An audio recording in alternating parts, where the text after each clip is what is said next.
Bonjour, mon nom est Stéphane Vien. Je suis thérapeute et enseignant en shiatsu depuis une trentaine d'années. Il me fait plaisir de vous inviter à cette capsule sur l'énergie de l'automne et l'intervention en bureau en shiatsu. Donc, l'énergie de l'automne, c'est une période de retour à l'essentiel. C'est une période de simplification. Si on regarde la nature, les arbres vont perdre leurs feuilles, il y a quelque chose qui se calme, qui s'apaise, et c'est un peu pareil dans notre corps. L'énergie qui est en surface durant la période estivale revient doucement vers le centre. Donc, les shiatsu qu'on veut donner à la personne durant cette période-là doivent respecter cet aspect-là de simplicité et d'écoute. La peau est en relation directement avec l'énergie du poumon. Alors, les premiers contacts durant la période automnale est importante. Pour moi, lorsque je travaille durant cette période-là, le poumon est aussi relié aux sécrétions, alors c'est de mise. Lorsque je travaille en automne avec quelqu'un, je prends particulièrement attention à respecter sa zone de confort. Il y a une notion en médecine chinoise qui nous dit que le poumon est relié à l'énergie défensive. C'est comme un bouclier d'énergie un peu qui nous entoure.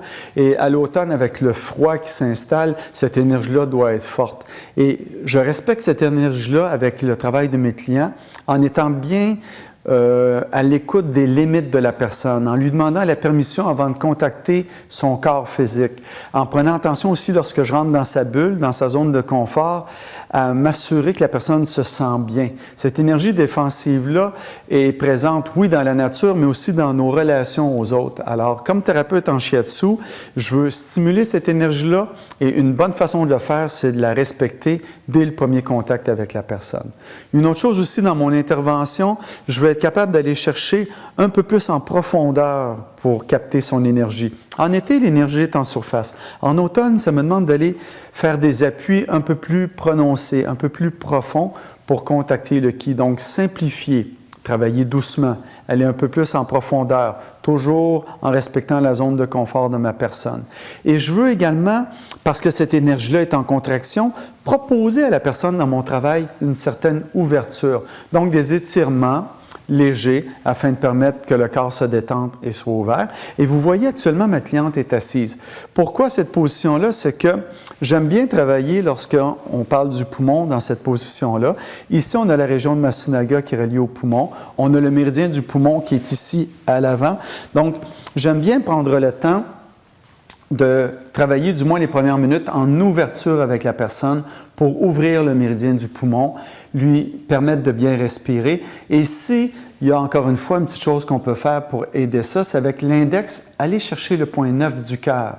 Le point 9 du cœur est à l'intérieur du poignet. Vous ne le voyez pas ici, mais pour ceux qui pratiquent, vous avez déjà une bonne idée où il se trouve. Donc, tenir le point du poumon durant l'ouverture et la main droite sur l'épaule, je peux aller chercher VB21, qui est un point qui détend les épaules, qui amène une respiration plus profonde. Donc, ouverture, demande à la personne d'inspirer et en expirant, j'ouvre bien. Et je peux l'accoter contre mon hara, qu'elle soit bien en confiance, bien soutenue. Et par la suite, je descends le bras vers l'arrière et je peux venir porter sa main dans la région du gros intestin de Masunaga et avec mon autre genou, venir soutenir. Donc ici, je suis sur le point 8 mètres cœur, qui est un point qui ouvre au niveau de la poitrine, qui permet de bien respirer. Je suis dans la région du gros intestin. Et moi, j'ai une hypothèse que plus je travaille le corps avec des échos, c'est-à-dire des régions qui correspondent à l'énergie que je travaille. Comme ici, je suis dans le gros intestin. Ici, je vais venir travailler toute la région du poumon. Alors, le corps reconnaît ces références-là et accentue l'impact sur l'énergie du métal. Donc, très bonne position ici avec le hara. En ouvrant, je pourrais accentuer l'ouverture pour venir travailler toute la région du poumon ici et même venir travailler toute l'omoplate qui est reliée aussi à la respiration indirectement. Donc, on travaille ça ici. Je ramène le bras doucement. Je peux compléter avec un peu plus d'ouverture ici. Très bonne chose. Je vais inviter ma personne cliente à se coucher sur le ventre. Donc, juste suivre mes mains, vous couchez sur le ventre. Ici, c'est bon. Et l'autre chose aussi qu'on peut observer lorsqu'on travaille au niveau du poumon, c'est la branche de Masunaga qui est en arrière ici. Et cette branche-là de Masunaga est très intéressante.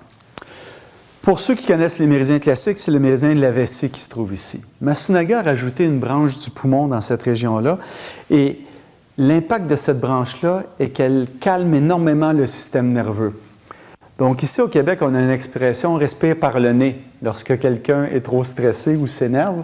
Alors, je fais l'analogie avec ça parce que travailler sur le méridien du poumon ici, ça calme le système nerveux. Vessie, système nerveux autonome. Poumon, respiration. Donc, lorsque les gens sont nerveux et que leur respiration est trop superficielle, de venir travailler la branche du poumon de Masunaga ici a un impact direct sur la profondeur de la respiration et calme le système nerveux par l'entremise de la vessie qui est juste à côté. Donc, très bon point. Et je pourrais conserver ma main sur la région des reins parce que là aussi, il y a une notion de médecine chinoise importante, c'est que c'est les reins qui reçoivent la respiration. Donc, vous voyez, mon travail est un peu plus lent, un peu plus profond, très simple. Là, je vous donne la théorie, mais lorsqu'on applique cette technique-là avec nos clients, ça demeure quand même assez simple à faire. Et ici, je peux aller chercher le point du rein directement pour amplifier le rein qui capte la respiration durant que je travaille sur mon poumon. Superbe. Great. Très, très bon. Ici. Ici, nous avons la région des poumons. Alors, c'est sûr qu'on peut se déplacer et venir travailler cette région-là directement. Le méridien du poumon, du cœur et du maître-cœur sont aussi accessibles jusqu'à un certain point ici. Alors, on peut les travailler également. Il y a plein de possibilités. Il y a quelques semaines, j'ai fait une capsule sur le cœur et l'ouverture sur le côté. Ça peut être une très bonne position aussi pour travailler le poumon. Donc, une dernière chose que je voudrais vous mentionner avant qu'on se quitte. Lorsque l'énergie des poumons est saine, qu'elle est manifestée de façon naturelle, on va le voir au niveau du visage, au niveau des joues. Les joues des enfants sont rondes. Lorsqu'ils sortent à l'extérieur et que les poumons sont capables d'oxygéner et de réchauffer l'air, les joues deviennent bien roses. Lorsque l'énergie des poumons est déficiente, c'est un des premiers endroits qu'on peut le vérifier. On peut voir que les joues vont perdre cet éclat, l'éclat de santé, que les joues vont devenir un peu plus creuses. À ce moment-là, ça peut indiquer que l'énergie des poumons a besoin d'être soutenue. C'est rien de grave, c'est rien de dramatique, mais si vous observez les périodes où vous êtes plus tristounet, la tristesse étant reliée aux poumons, vous allez souvent observer qu'on peut voir les gens, on va avoir les joues un peu plus creuses. Puis même, on va leur dire « Il me semble que tu n'es pas dans ton assiette, qu'est-ce qui se passe? » Et par la suite, on apprend qu'il y a eu un coup dur ou qu'il y a des moments qui sont plus difficiles à passer. Les joues sont donc un bon reflet de la condition énergétique des poumons. Et ça peut être quelque chose à observer chez nos clients durant la période automnale, parce que pour certains, c'est un peu plus difficile l'automne. Le manque de lumière peut les amener à être un peu plus tristounets, un peu plus dépressifs. Et avec l'œil plus habitué, on peut voir ça au niveau des joues. Alors, je vous souhaite une bonne pratique au niveau du métal. On se revoit dans quelques mois. Et puis, d'ici là, amusez-vous bien. Bonne pratique. Merci.